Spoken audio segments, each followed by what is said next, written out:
Hello, good morning, good afternoon, good evening.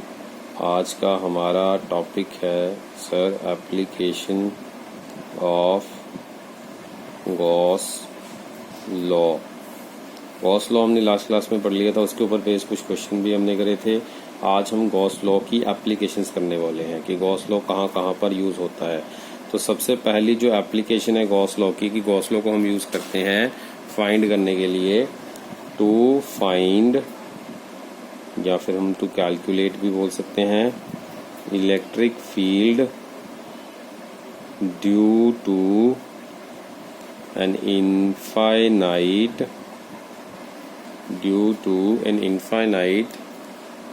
One moment, this is not clear, पूरा नहीं आ रहा ये, अब पूरा आ रहा है।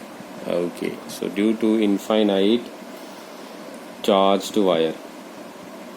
इनफाइनाइट चार्ज्ड वायर के लिए अगर हमने निकालना है कि अब क्या वैल्यू होगी इलेक्ट्रिक फील्ड की, तो वो कैसे निकलेगा, इसके लिए सबसे पहले हम क्या करने वाले हैं, इनफाइनाइट लॉन्ग चार्ज्ड वायर। तो ये डायग्राम मैं बना रहा हूँ यहाँ पर, ये कुछ इस तरह से है मेरे पास, एक पॉजिटिवली चार्ज्ड वायर, ये इनफाइनाइटली लॉन्ग है, तो यहाँ डॉट डॉट डॉट दोनों तरफ से मैं लगा रहा हूँ, लगाने के बाद मैं इन्फिनिटी लिख रहा हूँ। तो इसका मतलब ये हुआ कि इनफाइनाइटली लॉन्ग चार्ज्ड वायर है, इसकी वजह से इलेक्ट्रिक फील्ड हमने ढूंढना है।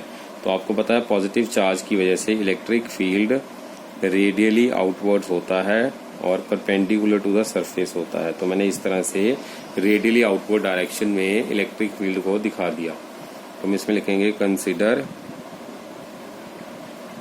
N infinitely long positively charged wire which has charge per unit length, charge per unit length lambda, as we know that due to positive charge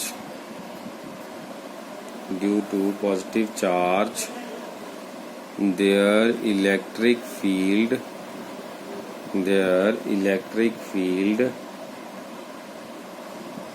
is always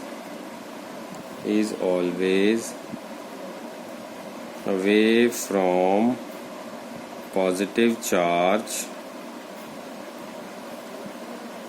and it will be uniform to calculate. So to calculate electric field at a distance, are from infinite long wire, we have to apply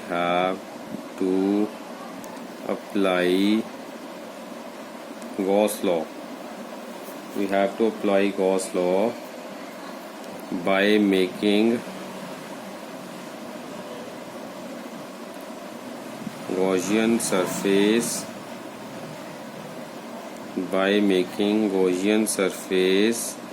which has a property that at every point on the surface electric field is same. So we draw a shape which is cylindrical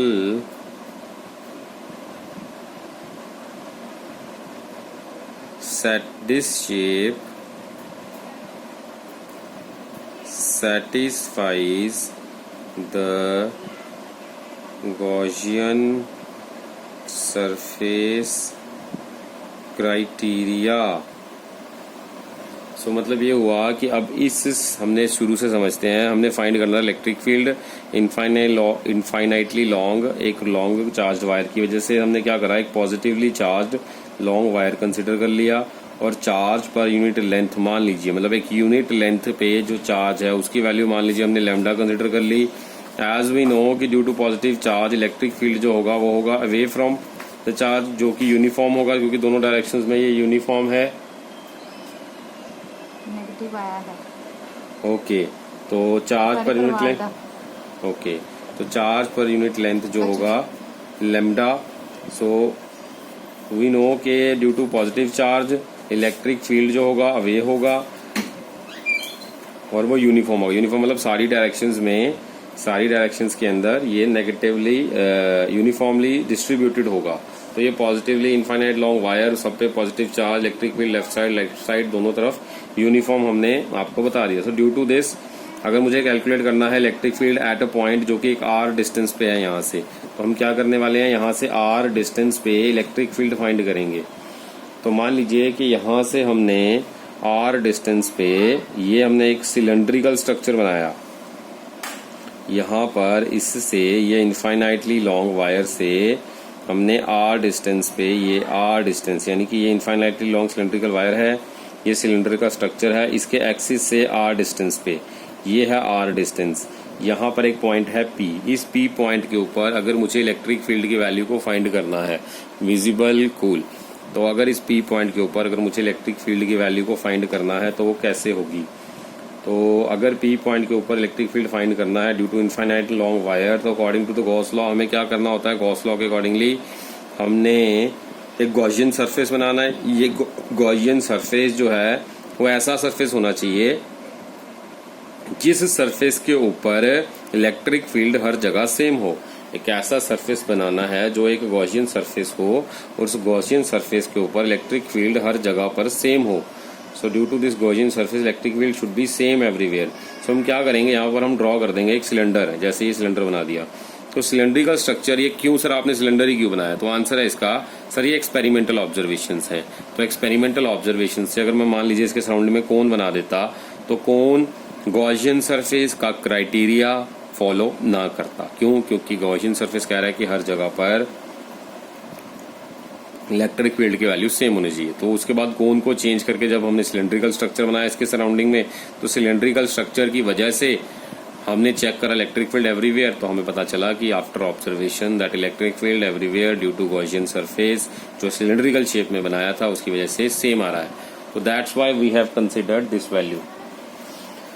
okay, तो cylinder इसलिए हमने बनाया इसमें, तो ये हमें clear हो गया कि सिलेंडर क्यों बनाया है। हाँ जी, क्योंकि गॉसियन के क्राइटेरिया को सिलेंडर बेस्ट सूट कर रहा था, तो इसलिए ये यहाँ पर हमने बना दिया। अब हमने क्या करना है, ये आर डिस्टेंस पे इनफाइनाइट के जो वायर थी उसके एक्सिस से पी पॉइंट पे हमने इलेक्ट्रिक फील्ड फाइंड करना है, फ्लक्स फाइंड करना है, sorry.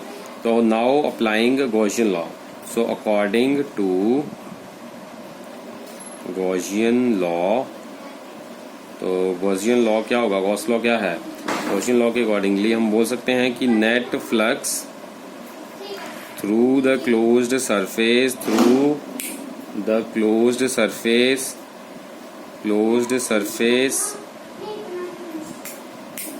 Net flux through the closed surface क्या हो जाएगा, phi for the case of this cylinder, phi for the cylinder is going to be equals to integral over the closed interval E dot dA, that is going to be equals to charge Q inside divided by epsilon naught। ये था इसका formula, phi is equals to E dot dA या फिर Q upon epsilon naught, that is charge inside upon epsilon naught। तो ये इसका formula. अब हमने करना क्या है, अब हमने ये करना है फ्लक्स हमने निकालना है टोटल सिलेंडर के लिए। तो अब सिलेंड्रिकल स्ट्रक्चर के लिए टोटल फ्लक्स कैसे निकलेगा, तो हमें क्या करना होगा, हमने पहले सिलेंडर को ऑब्जर्व करा, हमें पता चला सिलेंडर के अंदर 3 सरफेसेस हैं। सर कौन कौन से, एक टॉप वाला सरफेस, सर एक बॉटम वाला सरफेस, सर एक कर्व्ड पार्ट वाला सरफेस। ये 3 सरफेसेस की वजह से अगर मुझे फ्लक्स की वैल्यू पता चल जाए तो इन दोनों को ऐड करके मैं टोटल फ्लक्स निकाल सकता हूँ। ठीक है, गुड। तो ये ऊपर टॉप वाला सरफेस है, इसके लिए अगर मुझे इलेक्ट्रिक फ्लक्स निकालना तो मैं इस तरफ करूंगा, इस तरह से। अगर बॉटम वाला सरफेस है, इसकी वजह से अगर मुझे इलेक्ट्रिक फ्लक्स निकालना है तो इसको मैं बॉटम वाले के लिए नीचे करूंगा, इस तरह से। अब तीसरे वाला जो है ये सरफेस, ये है, इसकी वजह से अगर मैं इलेक्ट्रिक फ्लक्स निकालूंगा तो इस डायरेक्शन में जाएगा इलेक्ट्रिक फ्लक्स। तो इस तरह से तीनों की वजह से अगर मुझे इलेक्ट्रिक फ्लक्स निकालना है तो तीनों डायरेक्शंस की वजह से अगर मुझे इलेक्ट्रिक फ्लक्स निकालना है तो मैं इस तरह से तीनों पे मैं पॉइंट्स लगा रहा हूँ। तो इन पॉइंट्स के मैं नाम देता हूँ, ऐसे थोड़ा सा क्लैरिटी अच्छे से आ जाएगी। लेटस से मैंने यहाँ पर ले लिया this point and this point. तो मैंने 3 पॉइंट्स लिए। सर आप इधर भी ले सकते हो? हाँ जी सर, आप इधर भी ले सकते हैं, यहाँ भी ले लो चाहे यहाँ पे ले लो, it is one and same thing, surface पर ही लेना है। ठीक है, तो मान लीजिए अगर मैं इस पॉइंट पे लेता हूँ तो ये मेरा पॉइंट ए हो गया, और मान लीजिए यहाँ पे ए पॉइंट पे इलेक्ट्रिक फील्ड आपको डायरेक्शन पहले ही दिखा दी है, इस तरफ जा रहा है इलेक्ट्रिक फील्ड, ए पॉइंट पे इस तरफ जा रहा है। और हमने लेना है अब एरिया वेक्टर, क्योंकि हमें फ्लक्स का फॉर्मूला अगर मैं रिकॉल करूँ नीचे हमने जो देखा है वो एरिया और इलेक्ट्रिक फील्ड का डॉट प्रोडक्ट है। तो दोनों के बीच का एंगल पता करना पड़ेगा, क्योंकि E dot A is equals to E A cos theta. तो कॉस थीटा की वैल्यू हमें चाहिए यहाँ से, तो थीटा चाहिए बेसिकली हमें। तो थीटा से पहले हमें डी ए देखना पड़ेगा। तो अगर ए पॉइंट कंसिडर करते हैं due to the curved part के लिए, ए पॉइंट कर्व्ड पार्ट पे मैं कहीं पे भी ले सकता हूँ, चाहे यहाँ ले लूँ चाहे यहाँ ले लूँ। मैंने ये फिलहाल यहाँ पर लिया है ए पॉइंट के लिए मैं फ्लक्स निकालने की कोशिश कर रहा हूँ। तो फ्लक्स के लिए मुझे 2 पैरामीटर्स चाहिए, इलेक्ट्रिक फील्ड, वो इस डायरेक्शन में मैंने पहले ही दिखा दी आपको। अब मैं लूंगा इसका छोटा सा पार्ट डी ए, मैंने लेटर से इसका छोटा सा पार्ट ये वाला ले लिया डी ए। तो इस डी ए की वजह से अब मैं लूंगा वैल्यू एरिया वेक्टर की। तो अब मैं एरिया वेक्टर की प्रॉपर्टीज पे वापस जाता हूँ, अगर उसको रिकॉल करने की कोशिश करता हूँ तो एरिया वेक्टर की वजह से इलेक्ट्रिक फ्लक्स जो होता है, फील्ड जो होता है, एरिया वेक्टर हमेशा सरफेस के परपेंडिकुलर लेते हैं। एरिया वेक्टर की प्रॉपर्टी ये थी कि area vector is always taken perpendicular to the surface. तो ये सरफेस है, इसके परपेंडिकुलर एरिया वेक्टर इस तरह से लेंगे। तो यहाँ पर हमारे पास डी ए जो हो जाएगा इस तरह से आ जाएगा। अब यहाँ पर हमने क्या ऑब्जर्व करा, due to point A electric field and D A they are both parallel to each other, right. तो ए पॉइंट पे थीटा जो होगा, अगर 2 लाइंस पैरेलल हैं तो उनके बीच का थीटा 0 होता है। तो ए पॉइंट पे थीटा जो है मेरे पास वो 0 डिग्री आ जाएगा। सो due to point A theta will be 0। So theta यहाँ पे मैं लिख लूंगा 0 degree.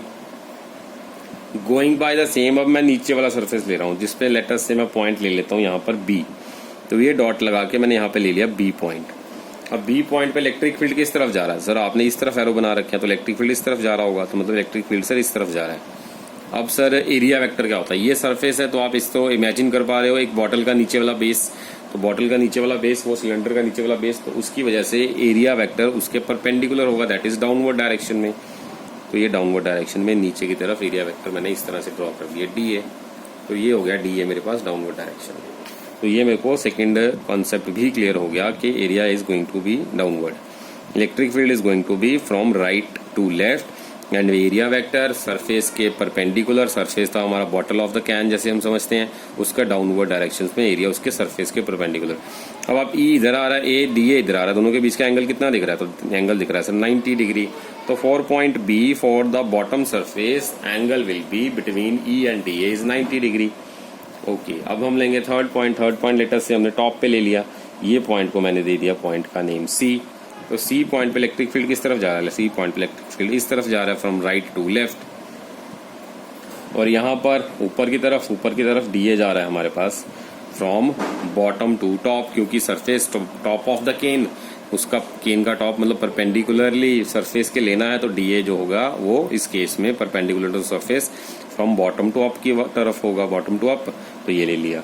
And electric field E from right to left, इस तरह से हमने दिखा दिया। तो ई और डी ए जो है हमारे पास दोनों अब हमने इस तरह से ले लिए। Good. Now in that case theta जितना आ जाएगा मेरे पास, थीटा विल बी 90 डिग्रीज। तो यहाँ पर भी थीटा 90 डिग्री आ गया। अब हमने तीनों के निकाल दिया, क्योंकि at point A theta is 0, at point B theta is 90 degree, at point C theta is 90 degree. यही 3 सरफेस हमने लेने हैं, तीनों का फ्लक्स निकालना है और तीनों को ऐड कर देना है, और टोटल हमारे पास फ्लक्स जो है फॉर दैट सिलेंडर जो हमने कंसिडर करा था उसका आ जाएगा। अब हम ये स्टेप को करने वाले हैं। So okay, moving to the next page. Okay cool. So now total net flux for the cylinder, net flux for cylinder is going to be equals to flux due to A plus flux due to B plus flux due to C. So phi A plus phi B plus phi C. अब going by the same, अगर मैं flux का formula देखूं तो flux का formula हमने क्या पढ़ा था? Phi is equals to E D A, E dot D A. ये हमने पढ़ा था। तो ये फॉर्मूला यहाँ पे लगाएंगे, integral E D A cos A के लिए निकाल रहे हैं। ए के लिए हमें थीटा याद है कि ए के लिए थीटा 0 डिग्री था, E D A cos 0 plus B के लिए हमने क्या लिखा था, बी के लिए हमने लिखा था ई dot D A into cos 90। Second case में हमने 90 लिया था, प्लस थर्ड केस में हमने क्या लिया था, ई dot D A into cos again 90, right. तो ये हमने ले लिए तीनों की वैल्यूज। अब यहाँ पे तीनों को हम ऐड कर देंगे तो हमारे पास क्या आंसर आएगा। पहले तो हम कॉस थीटा की वैल्यू लिख लेते हैं। हमें पता है कि कॉस 0 कितना होता है, कॉस 0 हमारे पास होता है 0 1, ठीक है।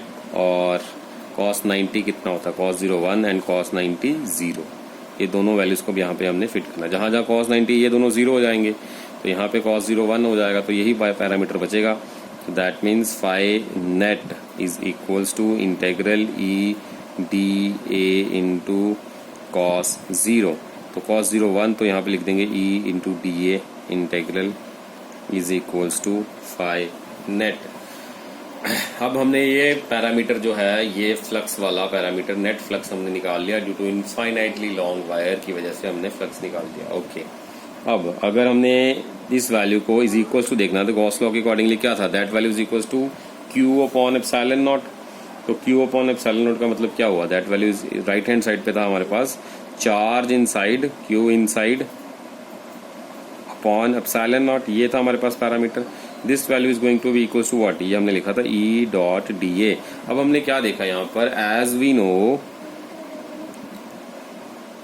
दैट ई जो है हमारे पास इलेक्ट्रिक फील्ड इज यूनिफॉर्म, क्योंकि हमने यूनिफॉर्म इलेक्ट्रिक फील्ड लिया है, so it's value will be fixed everywhere. So it's 1 minute, so it's value will be fixed everywhere. तो अगर इसकी वैल्यू फिक्स है तो इसको हम कांस्टेंट मान सकते हैं। तो हम लिख सकते हैं Q charge inside upon epsilon not is equals to E fixed है into D A.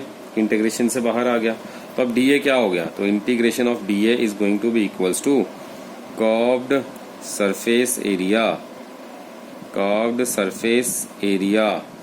Of the cylinder. This is going to be equal to the curved surface area of the cylinder.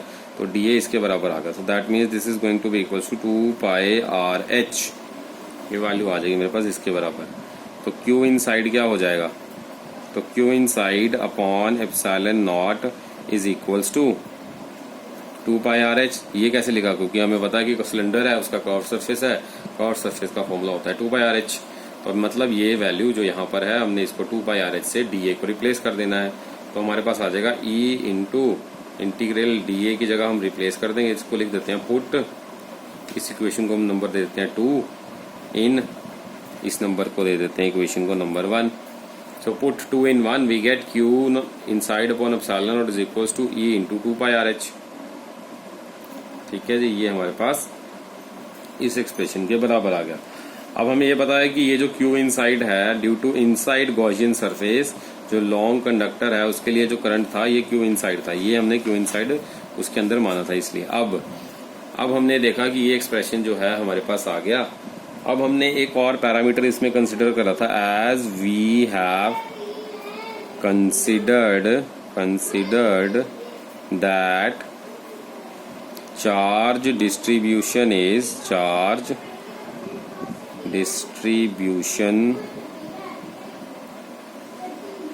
Is lambda. अगर charge distribution lambda है तो lambda is going to be equals to Q inside upon length L. तो that is equals to charge पर unit length upon unit length, charge upon unit length है।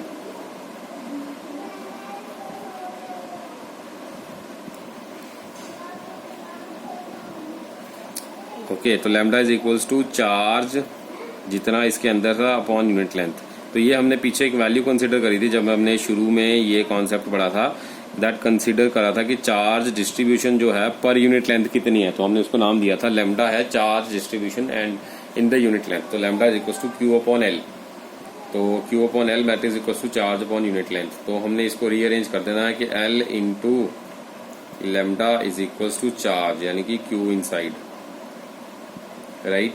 तो अब इस चीज को मैं इक्वेशन में पीछे यूज करके पुट कर सकता हूँ कि क्यू इनसाइड की जगह मैं लिखूंगा एल इंटू लैम्डा, तो यहाँ पर क्यू इनसाइड को मैं लेंथ इंटू चार्ज पर यूनिट लेंथ की वैल्यू के साथ हम रिप्लेस कर देंगे। सो इसको हम दे देते हैं इक्वेशन नंबर 3 और इसको हम कर लेते हैं इक्वेशन नंबर 4। तो अब हम करने वाले हैं पुट 4 इन 3, तो 4 की वैल्यू 3 में पुट करेंगे। Moving to the next page, 1 moment.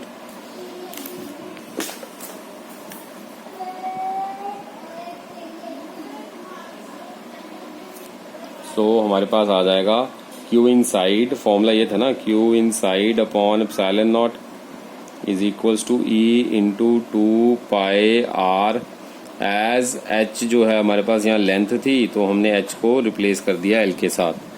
तो वहाँ पर जो हाइट थी हमारे पास सिलेंडर की वो हमने लेंथ के इक्वल ले ली थी, इसलिए हम यहाँ पर एच की जगह एल वर्ड भी लिख सकते हैं।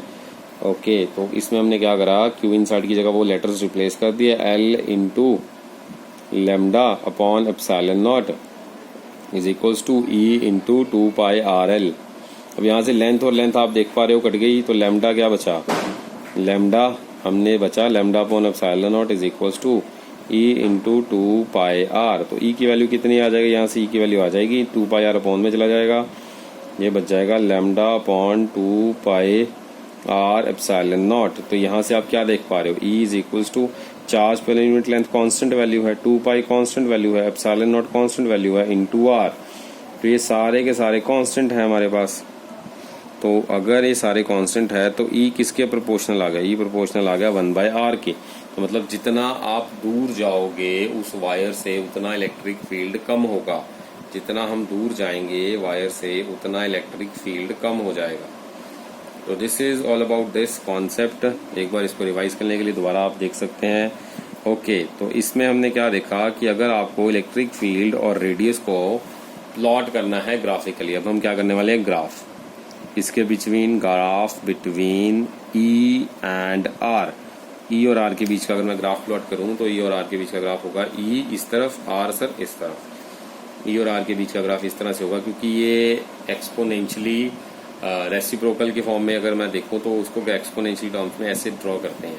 अगर कि एक वैल्यू के बढ़ने से दूसरी वैल्यू डिक्रीज होती है तो that graph will be plotted like this. इसको एक्सपोनेंशियली डिकेइंग ग्राफ भी दिखा रहे हैं ये। तो this will be the graph between E and R. लेकिन अगर ई एंड 1 बाय आर की टर्म्स में बनाए तो वो डायरेक्टली रिलेशन में हो जाएगा। अगर यहाँ पर आपसे पूछ ले ई और 1 बाय आर के बीच में ग्राफ बनाओ तो ऐसे बनेगा, ई और 1 बाय आर, तो इसके बीच में ग्राफ फिर ऐसे बनेगा ये। Sir 1 moment, let me show out. E और 1 बाय आर के टर्म्स में अगर आपको देखना हो तो ग्राफ इस तरह से बनेगा फिर आपका। ओके कूल, सो होप आपको क्लियर हो गया sir. Moving to the next one, हमारे पास नेक्स्ट डेरिवेशन जो है that is to find electric field due to a plane sheet of charge at a distance at some distance from plate। मान लीजिए हमने इलेक्ट्रिक फील्ड फाइंड करना है due to एक प्लेन शीट की वजह से जो कि कुछ डिस्टेंस पे है प्लेट से, तो क्या होगा, उसकी वजह से क्या होगा हमने फाइंड करना है। तो इसके लिए डायग्राम कुछ इस तरह से बनेगा। हम सबसे पहले यहाँ पर जो पैरामीटर्स कंसीडर करने वाले हैं वो कर लेते हैं। Consider a plane sheet of charge, let sigma be the surface charge density to find electric field E at a point P which is at a distance which is at a distance r from the sheet। तो हमने कैसे करना है इसको, ये हमने एक plane sheet लेनी है, उस पे हमने चार्ज को डिस्ट्रीब्यूट कर देना है प्लेन शीट पे, और चार्ज की जो डेंसिटी लेनी है इन्होंने नाम दे दिया sigma. Let sigma be the charge density. और अगर मुझे इलेक्ट्रिक फील्ड फाइंड करना हो एट अ पॉइंट पी जो कि डिस्टेंस आर पे है शीट से, तो ये कैसे होगा।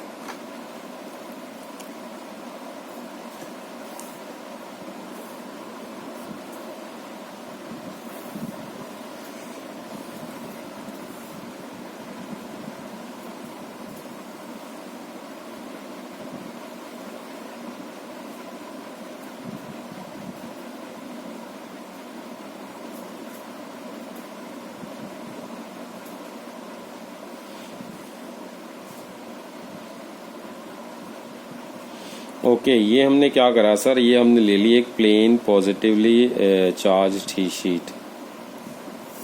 इस पॉजिटिव प्लेन चार्ज शीट से इलेक्ट्रिक फील्ड जो है इस तरह से हम दिखा सकते हैं कि from the positive charge electric field जो होगा रेडियली आउटवर्ड होता है। तो अब हमने क्या करना है, प्लेन शीट ले ली, इसके ऊपर हमने चार्ज पॉजिटिवली चार्ज शीट ले ली, इसके ऊपर चार्ज जो हमने फैलाया है उसकी डेंसिटी हमने आपको बता दी कि चार्ज डेंसिटी है सिग्मा। अगर मुझे इलेक्ट्रिक फील्ड फाइंड करना है at given point P, letter से मैंने यहाँ पर एक पॉइंट पी ले लिया, इस पी पॉइंट के ऊपर जो कि इस शीट से इन्होंने बोल दिया कि लेटर से इसको हम एक्स डिस्टेंस पे ले लेते हैं, इस शीट से ये वाले पॉइंट का डिस्टेंस लेटर से हमने मान लिया यहाँ से लेके यहाँ तक का डिस्टेंस है एक्स।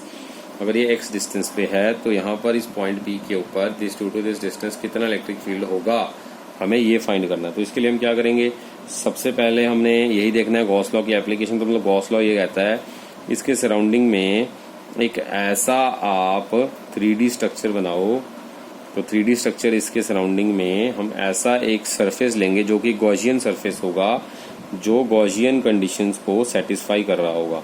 तो हमने इसके एक्सपेरिमेंटेशन से इसके सराउंडिंग में जो हमने बेस्ट सूटेड गॉसियन सरफेस की कंडीशन को सेटिस्फाई करता हुआ एक 3D स्ट्रक्चर ढूंढा, वो था एक cylinder.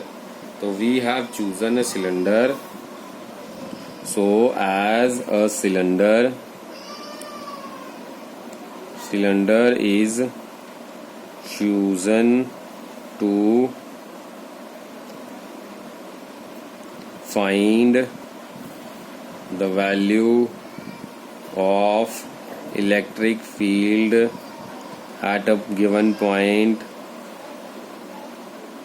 because it satisfies all the conditions of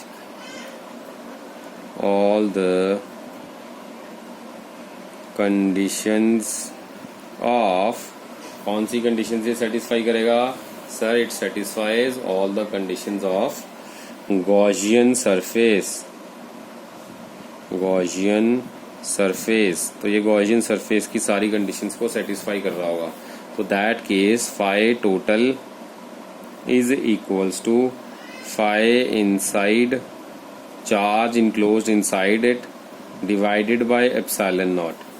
तो हमारे पास फाई टोटल की क्या वैल्यू आ जाएगी, तो phi total is going to be equals to phi 1 plus phi 2 plus phi 3। Sir ये आपने 3 क्यों नाम दे दिए सर, हमने 3 नाम इसलिए दिए क्योंकि जैसे हमने पिछले वाले केस में पढ़ा था वहां पर भी हमने इस सिलेंड्रिकल स्ट्रक्चर के 3 ही पार्ट्स को कंसिडर किया था। तो पहला पार्ट हमने कंसिडर करा है, नंबरिंग कर लेते हैं ना, फाई 1 इसकी वजह से ले लो, 2 हमने इस साइड की वजह से ले लिया, लेटर से 3 हमने ये कर्व्ड सरफेस की वजह से ले लिया। तो पहला ये सिलेंडर का लेफ्ट पार्ट, दूसरा सिलेंडर का ये लेफ्ट पार्ट, ये राइट पार्ट, और ये तीसरा सिलेंडर का टॉप या कर्व्ड पार्ट। तो सबसे पहले हमने अगर फर्स्ट पार्ट लेना that is the right part, तो वहां पर हमें पता है कि इलेक्ट्रिक फील्ड की डायरेक्शंस क्या है। इलेक्ट्रिक फील्ड की जो डायरेक्शंस है हमें पता है कि this is from left to right, और हमारे पास लेफ्ट टू राइट है, और एरिया वेक्टर हमेशा सरफेस के परपेंडिकुलर होता है। तो एरिया वेक्टर जो होगा that is again perpendicular to surface, और वहां पे एरिया वेक्टर भी हमने इसके परपेंडिकुलरली इस तरह से ले लिया।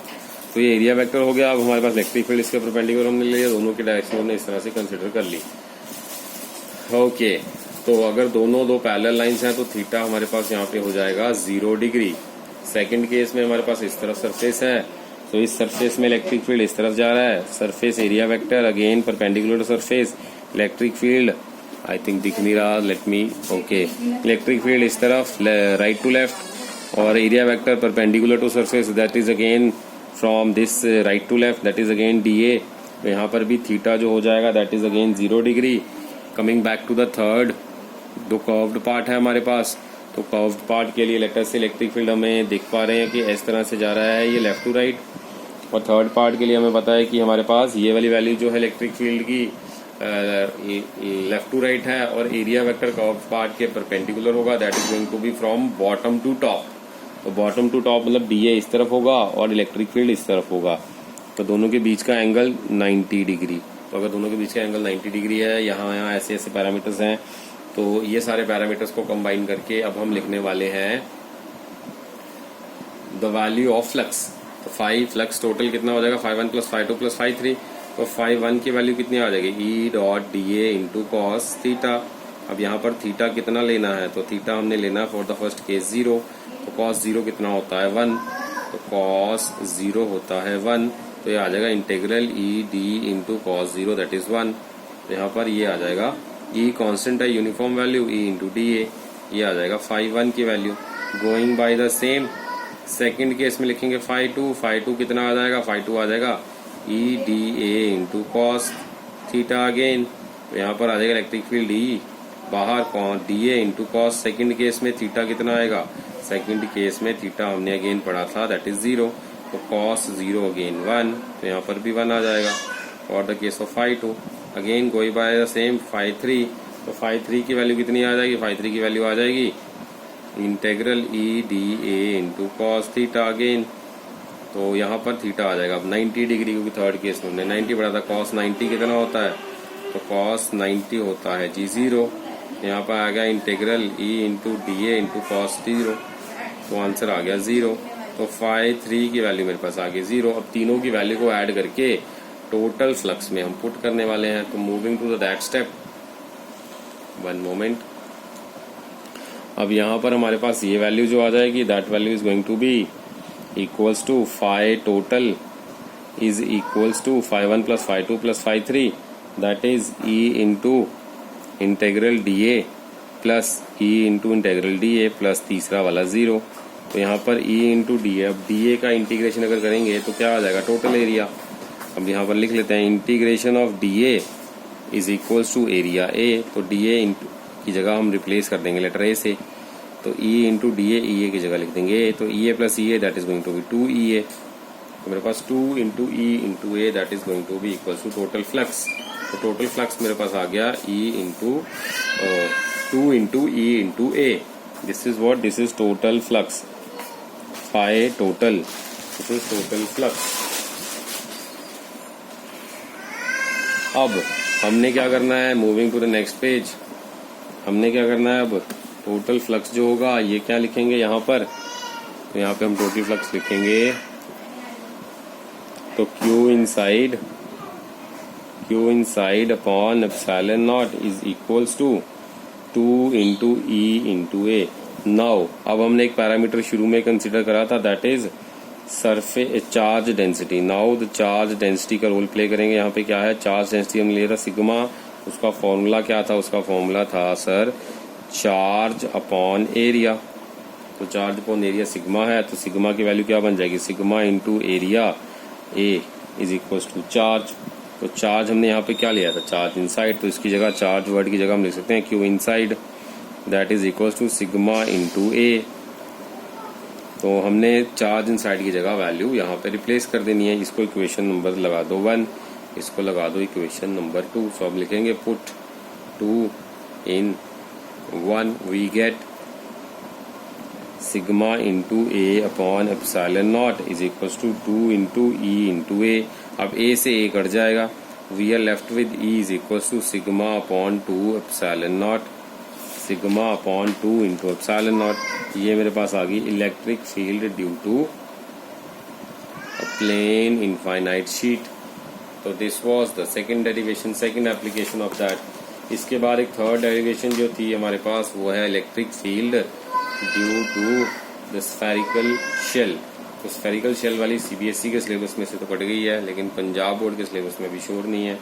वो आपको चेक करके मैं नेक्स्ट वीडियो में आपको भेज दूंगा। Thank you.